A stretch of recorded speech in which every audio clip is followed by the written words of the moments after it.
क्या पार्टी ने क्या नहीं दिया?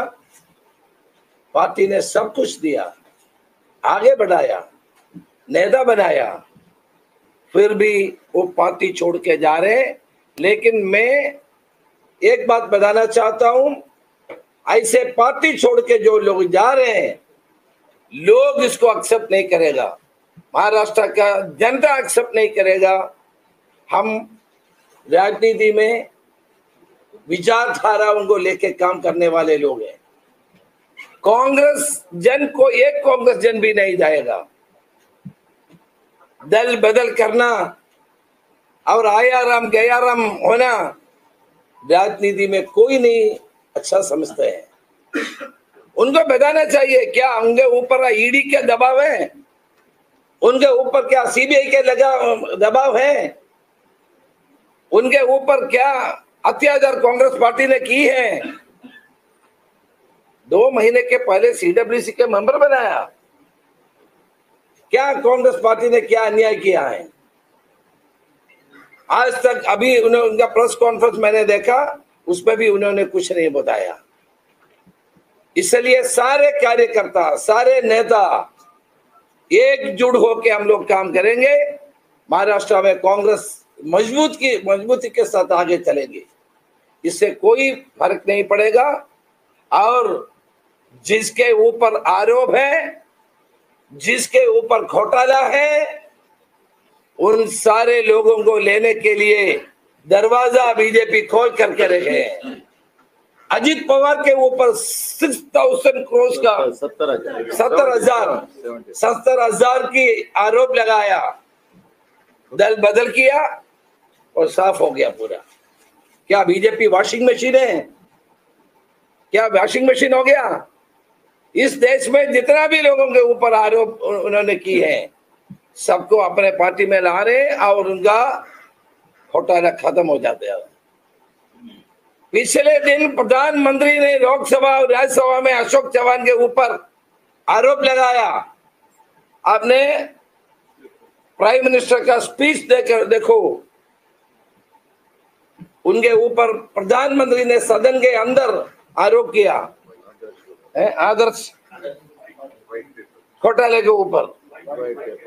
व्हाइट पेपर में भी बोला, प्रधानमंत्री ने बताया, लेकिन वो दल बदल किया, पूरा अच्छा आदमी हो गया, घोटाला खत्म हो गया, उसका सब कुछ हो गया, साफ हो गया। इसलिए मैं पूछना चाहता हूं, क्या बीजेपी वॉशिंग मशीन है? नरेंद्र मोदी और अमित शाह से जो मिलते हैं उनका सारा पाप खत्म हो जाते हैं, घोटाला खत्म हो जाता है। देखिए, कांग्रेस पार्टी में लोग रहते हैं कि एक आदर्शों के लेकर, एक विश्वास के लेकर के, अपना नेता के ऊपर हमारा पूरा विश्वास के लेकर के हम लोग कांग्रेस में काम करते हैं। इसलिए आज हम सारे मीटिंग हुआ, सारे महाराष्ट्र के सीनियर नेताओं से हमारा बात हुआ। सारे लोग एक होके मजबूती के साथ आगे बढ़ेंगे। इनके इस्तीफा से कांग्रेस को कुछ नहीं होने वाले हैं और इनके इस्तीफा देने से कांग्रेस कमजोर नहीं होगा और मजबूत होगा। क्योंकि लोगों को पता चलेगा ऐसे लोग कैसे पार्टी छोड़ करके चलेंगे, रीजन क्या है ये तो बताना चाहिए। एक पार्टी में 48 ईयर्स जिस आदमी ने काम कर रहे हैं, पार्टी में बड़े बड़े पद पे रहे, सब कुछ हुआ, वो पार्टी क्यों छोड़ रहे हैं, उनको लोगों को बताने की जिम्मेदारी होता है ना। अभी हम लोग नांदेड़ के सारे मेयर सबके सारे हमारे कॉर्पोरेटर सब आए, उनको तो कि नहीं बताया हम क्यों गया है। इसलिए वो लोग सब इधर आने के लिए, इधर हम लोगों को मिलने के लिए इधर आए। इसलिए इससे कांग्रेस कमजोर नहीं होगा।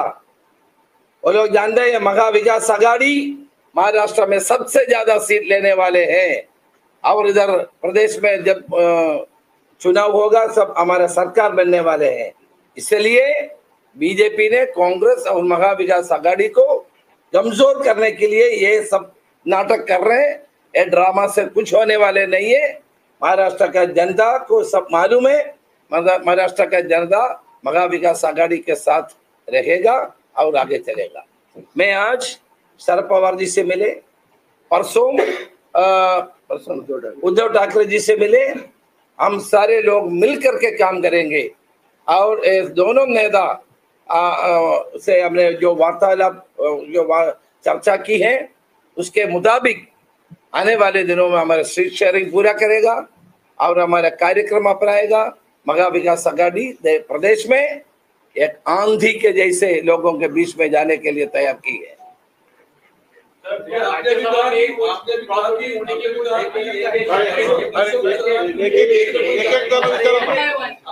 कि अशोक चौहान के पीछे तो कोई जाने वाला है नहीं, लेकिन आपकी पार्टी के ऐसे कई नेता है जिनके बारे में चर्चा चल रही है कि वो खुद के बलबूते पे वहां पे जाना चाहते हैं, तो आप वो डैमेज कैसे करोगे? कौन जा रहे हैं? आप लोग लिख रहे हैं ये जा रहे वो जा रहे करके, प्रेस वाले जो लिखते रहते हैं, इससे हम क्या बात करेंगे? आपके पार्टी के नेता ने ट्वीट किया कि महाराष्ट्र के एक नेता से 10 होकर सभी लोग छोड़कर जा रहे हैं। कोई नहीं छोड़ के जाएगा। जो स्वार्थ के लिए कोई जाता तो इससे कोई हमको कोई परवाह नहीं है। स्वार्थ के लिए या ईडी और सीबीआई के दबाव से कोई जाते तो जाने दो। ये पार्टी हमारे कार्यकर्ता होंगे, हजारों की लाखों की तादाद में कार्यकर्ता पार्टी में है, नेता है हमारे। कोई हम इसलिए मैंने बताया आदर्शों को लेकर के, हम विचारधारा को लेकर के इस पार्टी में काम कर रहे हैं।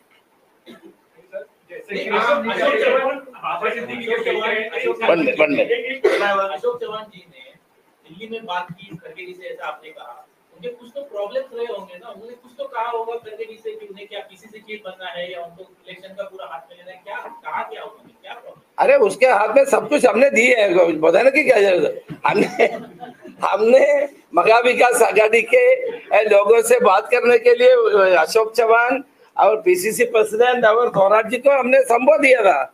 They are given responsibility for 3 people to negotiate with them and take a final decision. He was PCC president earlier. He was 2 times chief minister. He was a minister for 14 to 15 years. क्या कांग्रेस ने नहीं दिया उनका? क्या when I am in charge of the state, he was never complained anything against me. Whatever suggestion he had given to me, it has been totally accepted and included in every committee. Sir, he is complaining that nowadays Congress is not showing the zeal to fight election. Rather than going on the field, fighting for the main issue, they are having that workshop or which thing doesn't matter. He was the leader. He was the face of the Congress here. He was the we have 3 former chief ministers, Prithviraj Chauhan, Ashok Chauhan and Sushil Kumar Shinde ji. They are the leaders. They have to lead. उनको आगे लेके चलना था, वो खुद मैदान छोड़ के भाग रहे हैं। इतना डरपोक नहीं होना चाहिए, इतना डरपोक नहीं होना चाहिए। मैदान छोड़ करके चलने वाले को कोई नहीं मानता है। ये सोल्जर पार्टी का सोल्जर है तो उनको मैदान में रह करके लड़ाई लड़ना चाहिए। विरोधी के साथ मिलकर के कांग्रेस को छुरी मारना ठीक नहीं है। कांग्रेस के जन इसको मानते नहीं है, जनता भी नहीं मानेगा ये।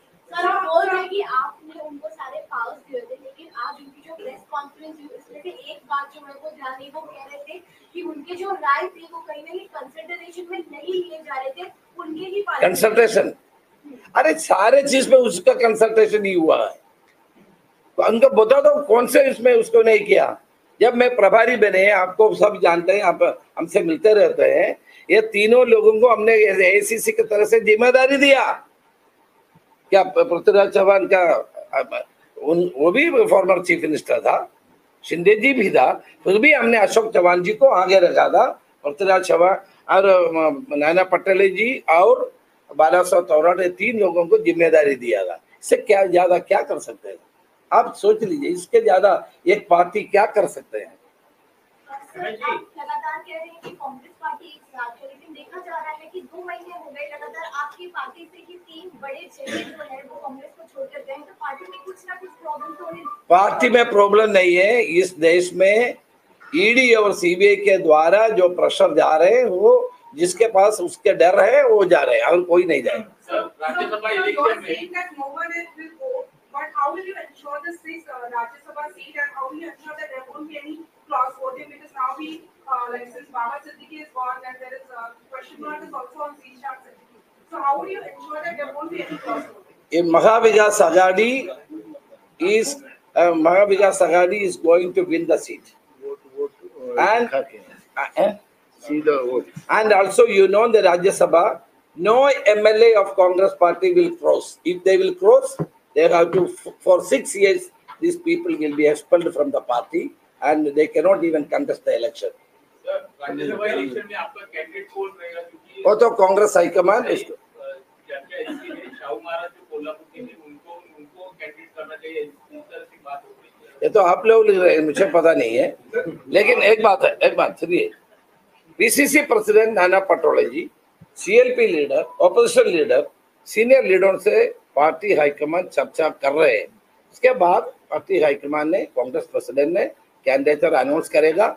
वो कैंडिडेटर को एनसीपी एंड शिवसेना सपोर्ट करेगा। हमारे कोई प्रॉब्लम नहीं है सीट जीतने। अशोक चव्हाण के जाने से कहीं राज्यसभा की सीट पे खतरा पैदा हुआ कि उनके साथ और भी लोग जाएंगे, ऐसी बात आ रही है, तो आपकी संख्या कम हो जा रही होगी। हमारा संख्या कम नहीं होगा, इसलिए मैं बोल रहा हूँ एक आदमी भी जाए, इसलिए तो अशोक चव्हाण ने इस्तीफा दे दिया। वो जानते हैं अशोक चव्हाण क्यों इस्तीफा दिया, वो जानते हैं। वो कांग्रेस के खिलाफ वोट देते हो, 6 साल के लिए उनको कोई पद में कंटेस्ट नहीं कर पाएगा, इसलिए कोई नहीं जाएगा। हमारे साथ नंबर है और एनसीपी और शिवसेना के साथ मिलते तो हमारी संख्या ज्यादा हो जाएगा। 2019 में विखे पाटिल थे जो वंचित के साथ कोऑर्डिनेट कर रहे थे, वो भी बीजेपी में है। अभी तो अशोक चव्हाण भी थे जो भी कोऑर्डिनेट कर रहे थे, वो भी चले गए, तो अभी वंचित के साथ कोऑर्डिनेट कौन करने वाला? देखिए, एक बात है आज की राजनीति में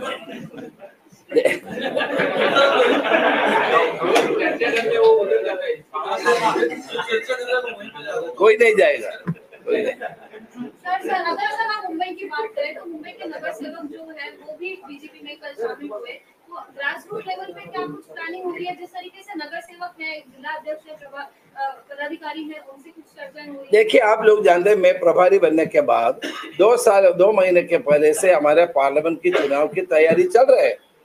जब मैं इंचार्ज बना तब से हमने उसको निरीक्षण करते हैं। हम सारे लोग 6 डिवीजन में गए, सारे ब्लॉक प्रेसिडेंट तक लोगों से बात की, कार्यक्रम दी। हम बॉम्बे में भी हमारा सभा होते जा रहे हैं, ये सब आप लोग देख रहे हैं ना, सभा होते जा रहे हैं। और हमारा शिविर की आयोजित किया है 16-17 को, और आने वाले दिनों में डिस्ट्रिक्ट लेवल पे हमारा काम है। पीसीसी ने एक पूरा प्रोग्राम दी गए, ये सब चल रहे हैं। सर आप कह रहे हैं कि कांग्रेस से कोई छोड़ के नहीं जाएगा, पर थोड़ी देर पहले जो प्रेस कॉन्फ्रेंस हुई तो बीजेपी के नेताओं का कहना है कि कांग्रेस के बहुत सारे एमएलए हमारे संपर्क में हैं और वो अगले कुछ दिनों में हमारे साथ आएंगे। बीजेपी की भी सारे एमएलए कुछ लोग हमारे संपर्क में, उनके मेंबर ऑफ पार्लियामेंट से और सारे, मैं नाम नहीं बताना चाहता हूँ, बहुत सारे एमएलए इसके every action there is an equal and opposite reaction. कुछ लोग जाते तो उसके खिलाफ बहुत लोग होते हैं, लेकिन हवा तो हमारे पक्ष में है, इसलिए सब चल रहे हैं। सर वो हवा कब एंट्री करेगी पक्ष में? वो हवा जो है वो कब एंट्री करेगी? जो आप रिएक्शन जो आने वाली है वो कब तक आएगी? वो तो चल ही रहे ना, देखो अभी अशोक चव्हाण जो कह रहे थे कि महाविकास आघाड़ी में सीट शेयरिंग के बारे में निर्णय नहीं हो रहा है, और अब पेपर में ये भी उन्होंने कहा कि जीतने के लिए कांग्रेस काम नहीं कर रहा है लोकसभा। अरे यार, महाविकास आघाड़ी में सीट शेयरिंग की जिम्मेदारी दिया हुआ आदमी है, अभी छोड़ के जा रहे हैं, बोल रहे कि नहीं हुआ है। ये तो धोखा है ना। एक करके इसके बाद मैं खत्म कर रहा हूँ, इसके बाद ही विल टॉक। कांग्रेस की गवर्नमेंट थी तब बीजेपी के नरेंद्र मोदी जी रहे, अमित शाह जी रहे, उनके खिलाफ भी केसेस चल रहे थे, उन्होंने भी सीबीआई को फेस किया। अब बीजेपी की गवर्नमेंट है, सेंट्रल एजेंसीज का प्रेशर है, क्या आपके लीडर्स में इम्यूनिटी कम है, रेजिस्टेंस कम है, मराठी में जिसको रोग प्रतिकारक शक्ति बोलते हैं, ये नहीं कर पा रहे हैं सब प्रेशर्स को? ये आप अशोक चव्हाण जी से पूछे, मेरे से नहीं। आपके लीडर छोड़ के जा रहे हैं, इसलिए सर छोड़ने वाले से पूछ लीजिए। पार्टी में बार-बार डिसिप्लिन का जो है वो रहता है। संजय निरुपम के कमेंट, वो एक सीट पे लोकसभा की बार-बार शिवसेना को ललकार रहे हैं कि सीट हमको नहीं मिली तो देख लिया जाएगा, तो इस तरह का क्या बिहेवियर आपको लगता है कांग्रेस में टॉलरेट करते हैं?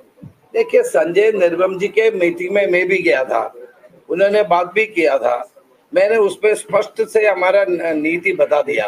हमारे टिकट के शेयरिंग के बारे में फाइनल डिसीजन नहीं हुआ है, बात चल रहे हैं हमारे वंचित से भी चल रहे हैं, उनसे भी बाकी महाविकास आघाड़ी के जितना पार्टी है उनसे भी हमारा सीट के बारे में चर्चा हो रही है।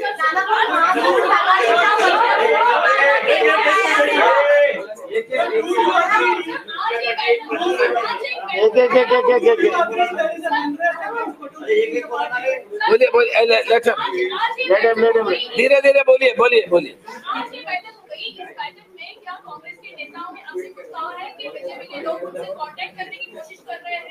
हम तो यही बोला कि बीजेपी का लोग बहुत सारे हमारे नेताओं से कांटेक्ट पे है, बताया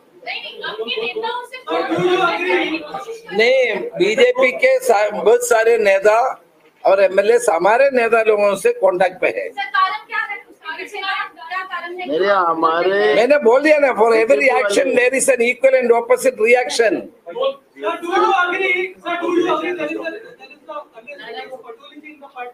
Who? He is sitting here. You ask him.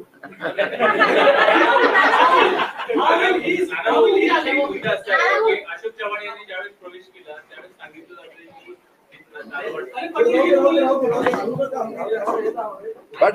But I am very confident that he is in the party and he will continue with the party.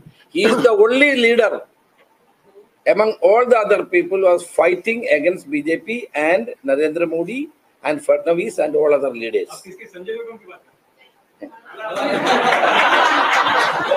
Question was on him. नहीं तो आप लोग बोलेंगे कि ऐसा प्रश्न पूछा मैंने खामोश हो गया, ये नहीं हो रहा। मैं अशोक राव चौहान साहब का आज प्रेस सुन रहा था।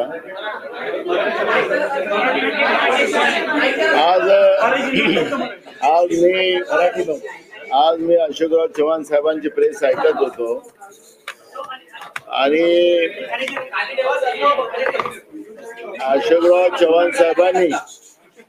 अशोकराव साहेबांनी ते काँग्रेस विसरू शकत नाही।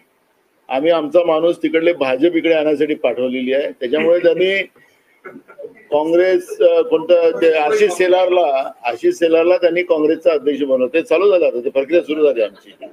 एक दुसरं त्यांचा स्वभावाशी आम्ही सगळेजण वाकिफ आहोत। अशोकराव साहेबांना लिडरशिप करायची नेहमी त्यांची राहिली आणि काँग्रेस पक्षाने त्यांना लिडरशिपला पूर्ण संधी दिलेली होती। अशोकराव साहेबांच्या बरोबरीचे त्यावेळेस लाईन मध्ये खूप लोक होते, पण त्यांना विशिष्ट दर्जा आणि विशिष्ट महत्व काँग्रेसने दिले। आमच्या सगळ्या सिनियर नेत्यांना सगळ्यांना माहिती आहे, म्हणून एकदा नाही तर दोनदा त्यांना राज्याचा मुख्यमंत्री केला।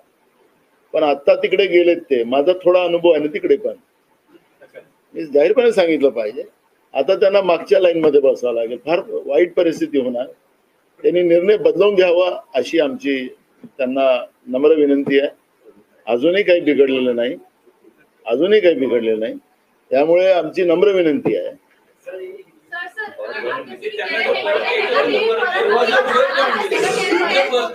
एक एक करके बोलिए। नहीं आम्ही ऐका, अरे सुनो ना मी एकदम स्पष्ट सांगितलंय की त्यांना आमच्या पक्षामध्ये जी काही संधी होती, लिडरशिप होती, हे त्यांना अनेकदा वरिष्ठांनाही डावलून त्यांना राज्याचा मुख्यमंत्री करायचं होतं, तरी त्यांना मुख्यमंत्री केले। सगळे थोरात साहेब पण लाईन मध्ये होते त्यावेळेस मुख्यमंत्र्याच्या, हे खूप लोक होते, हे तर सगळ्यात सिनियर आमदार होते, पण तरी त्यांना एक आगळं वेगळं महत्व काँग्रेस पक्षाने दिलं, काँग्रेस हायकमांडने दिलं, सगळे त्यांना नेतृत्व काँग्रेस पक्षाने दिलं। त्यांना ते नेतृत्व करायची सवय आहे। आम्हाला त्यांचा स्वभाव माहिती आहे, सगळे आमच्या माणिकराव ठाकरे साहेब वगैरे सगळे ते आहेतच इथं, त्यांना तो स्वभाव आहे। त्या पक्षामध्ये त्यांना ती लिडरशिपची संधी मिळणार नाही। एका चांगल्या नेतृत्वाला या पद्धतीने तिकडे जाऊन डम करायचं काम, प्रभारी साहेबांनी त्याच्याबद्दल वेगळं काही भूमिका मांडली, पण मी त्यांना सांगतो की अजूनही काही बिघडलं नाही, फार त्रास आहे तिकडे, फार त्रास आहे। यामुळे मी त्यांना एवढंच आम्ही सांगू शकतो. अजूनही आम्ही सगळेजण स्वागत करायला तयार आहोत. What it your sir? नाही, आमच्याशी केली नाही, त्याच्यामुळे आम्हाला माहिती नाही.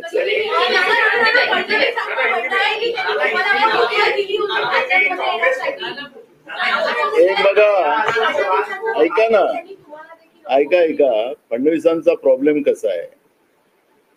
फडणवीसांचा प्रॉब्लेम असा झाला की सातत्याने ते दिल्लीचे 2 आका महाराष्ट्रामध्ये सर्वे करतात आहेत आणि या सर्वेमध्ये महाविकास आघाडीचं जास्तीत जास्त जागा 37च्या वर महाविकास आघाडीच्या जागा दाखवत आहेत. त्यामुळे आमचे मित्र फार आता त्याच्यामध्ये डिस्टर्ब झाले, देवेंद्र फडणवीस साहेब. त्याच्यामुळे ते कसं आपली शाख वाचवता येईल त्याचा ते प्रयत्न करतात आहे. त्यांचा तो प्रयत्न असफल प्रयत्न आहे आणि या असफल प्रयत्नाला तुम्ही फार काही शाबासकी देऊ नका अशी आम्हाला तुम्हाला नम्र विनंती आहे.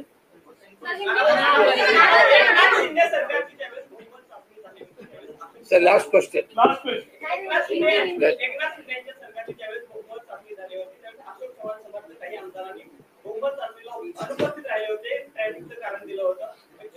मुंबईत राहणारच होते, मात्र ते आमदार भाजपमध्ये जाण्याची शक्यता आहे. त्यांच्याशी तुम्ही वर्तुळ संवाद साधलेला आहे का?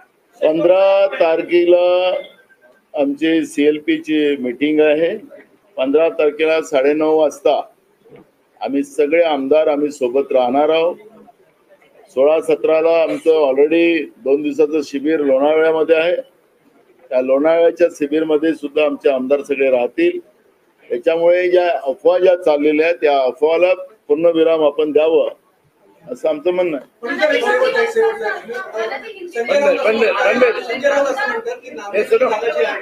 निश्चित करण्यासाठी अशोक चव्हाणांना भारतीय जनता पार्टीमध्ये घेतलेले गेले आहे. त्यामुळे नांदेड कोणाचा बालेकिल्ला राहिला नाही. मुद्दा असा आहे की नांदेड हा काँग्रेसचा बालेकिल्ला आहे, कुठल्या व्यक्ती विशेषचा नाही. त्याच्यामुळे आता काँग्रेसचाच त्या ठिकाणी खासदार निवडून येईल हे तुम्हाला आतापासून. आता आमच्याकडे सगळे नांदेडचे लोक इथं आलेली आहेत. त्यांनी सांगितलं आणि आम्ही घेतली की तुम्ही आम्हाला कॅन्डिडेट द्या. बरोबर, आता कॅन्डिडेट पण आमच्याकडे आहे, कॅन्डिडेटला कमी नाही आहे. आताच आमचे प्रभारी साहेबांनी सांगितलं की अनेक भाजपचे आणि अनेक आमदार आणि खासदार आमच्या संपर्कात आहेत. त्याच्यामुळे आता आम्हाला ह्या सगळ्या गोष्टीवर चर्चा नाही. आमच्या समोर आपण पाहिलं दिल्लीमध्ये काय चाललं. दिल्लीच्या सीमेवर शेतकऱ्यांवर लाठीचार्ज केला जातोय. ते दिल्लीत आले नाही पाहिजेत म्हणून त्याच्यासाठी खेडे काढले जातात आहेत, त्यांच्यावर खोटे गुन्हे दाखल केले जातात आहेत.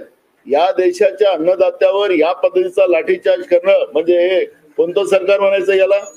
हे म्हणतात ना आम्हाला समृद्ध भारत करायचं आहे. या देशाच्या मूळ अन्नदात्यावर लाठीचार्ज करणं म्हणजे समृद्ध भारत होतं काय? हा प्रश्न का सातत्याने आला पाहिजे नाही का? आणि या पद्धतीचं विकासासाठी गेले. कायचा विकास आहे? प्रभारी साहेबांनी सांगितलं विकास कोणता आहे त्यांचा, पण मूळ प्रश्न आहे की आज शेतकऱ्यांवर जो लाठीचार्ज दिल्लीच्या सीमेवर होत आहे, त्यांना धमकवलं जात आहे प्रशासन माध्यमातून की आम्ही तुम्हाला पाहून घेऊ. प्रशासन बोलतोय आणि या देशाच्या अन्नदात्यावर लाठीचार्ज केला जातो, त्यांचं रक्त वाहवलं जात आहे.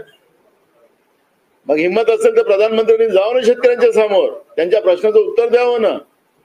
एवढंच प्रधानमंत्र्यांचं नेतृत्वावर आम्ही विश्वास ठेवून जातोय. अहो हे शेतकऱ्याचेच पोरं आहेत.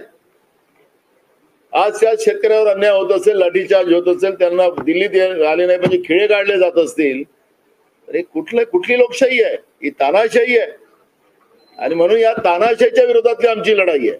म्हणून आम्ही त्यांचे कोण येणार आहे काय आहे त्याच्यावर आम्हाला चर्चा करायची नाही आहे. जनतेचे प्रश्न आमच्यासाठी महत्वाचे आहेत, तरुणांचे प्रश्न, बेरोजगारांचे प्रश्न महत्वाचे आहे, महागाई महत्वाची आहे, ती लढाई आमची आहे. Okay, thank you. इतके मोठे नेते गेलेले आहेत की तुम्ही लोकांवर अपेक्षा करले जात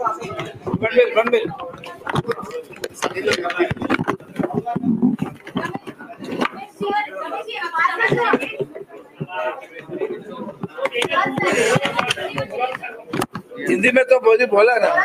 हाँ. अरे यार बोलने दो पहले यार, प्लीज प्लीज प्लीज. श्रीयुत अशोकराव चव्हाण यांचं भारतीय जनता पक्षामध्ये आज त्यांनी प्रवेश केला आणि तो टायमिंग जर पाहिला, त्याची वेळ पाहिली की ज्या वेळेस दिल्लीमध्ये शेतकऱ्यांवर लाठीचार्ज चालला होता, अश्रुधूर सोडला जात होता, त्याच वेळेस ते इकडं भारतीय जनता पक्षामध्ये प्रवेश करीत होते. तर त्यांचं आतापर्यंत राजकारणावर ते बोलले. राजकारण हे तत्वज्ञानाचं असतं, विचाराचं असतं.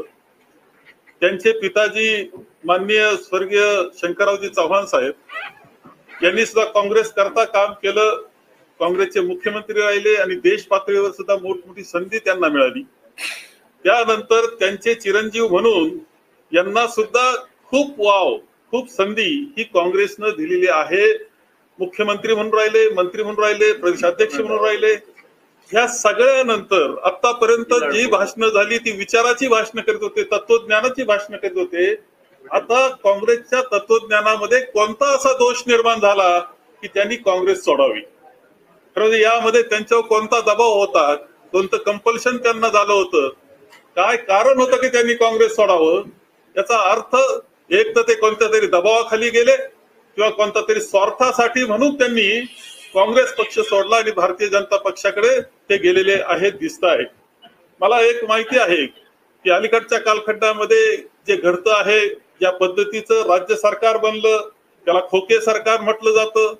एक दिवस पंतप्रधान आरोप करतात, दुसऱ्या दिवशी राष्ट्रवादीचे काही तिकडे जातात, अजित पवार तिकडे जातात आणि मग ते मात्र धुतल्या तांदळासारखे होतात. वॉशिंग मशीन म्हणून भारतीय जनता पक्ष काम करतोय की काय, ही परिस्थिती आहे. आता अशोक चव्हाण हे गेलेले आहेत. यामध्ये एकतर त्यांच्यावर कोणता तरी दबाव आहे किंवा स्वार्थ तरी आहे, त्याशिवाय हे जाऊ शकत नाही, ही वस्तुस्थिती आहे. पूर्णपणे महाराष्ट्रातली जनता हे सर्वजण पाहत आहेत. महाराष्ट्रातली जनता पूर्णपणे जागृत आहे. तुम्ही गावच्या पातळीला विचारा आणि तर गावातल्या एखाद्या वार्डातल्या नागरिकाला विचारा, त्याचं प्रतिकूल मत तुम्हाला दिसेल की हे चाललं ते चुकीचं चाललेलं आहे. महाराष्ट्र कधीही असा अस्थिर नव्हता, देश कधी इतका अस्थिर नव्हता, देशामध्ये कधी स्वायत्त संस्थांचा असा गैरवापर झाला नव्हता. तो होत असताना दिसतो आहे. यावर जनता मतदान करेल. आपल्याला राज्यसभा आम्ही करतोय, 15 तारखेला आमची एक बैठक आम्ही घेतो आहोत. आमचे सगळे आमदार त्यामध्ये उपस्थित राहतील, सदस्य उपस्थित राहतील. आम्ही ती राज्यसभा सुद्धा जिंकणार आहोत. या पलीकडे जाऊन लोकसभेला सुद्धा आघाडी म्हणून आमचं अत्यंत चांगल्या प्रकारचं आम्हाला जागा मिळाल्याशिवाय राहणार नाही. तो असा तो सर्वे आहे, सर्वे आणखी चांगले येतील याची खात्री मला आहे. आणि हे सांगतो की विधानसभेला जे काही होणार आहे, महाराष्ट्राच्या जनतेमध्ये जे काही मनात आहे, यामध्ये सरकार येणार, ते आघाडीचं येणार, मुख्यमंत्री हा आघाडीचा होणार, याची सुद्धा मी आपल्याला शाश्वती देतो. आमचे माननीय देवेंद्रजींना मी मागे म्हटलं होतं ते मग पुन्हा येणार म्हणत असताना मी एकदा म्हटलं होतं की ते आता विरोधी पक्ष नेते म्हणून येणार, त्यांनी आरशात पाहावा पुढचा विरोधी पक्ष नेता. मला पुन्हा तीच वेळ म्हणण्याची येणार आहे. तुम्हाला पुन्हा आघाडीचं सरकार हे येणार याची शाश्वती मी येथे देतो आहे. One minute.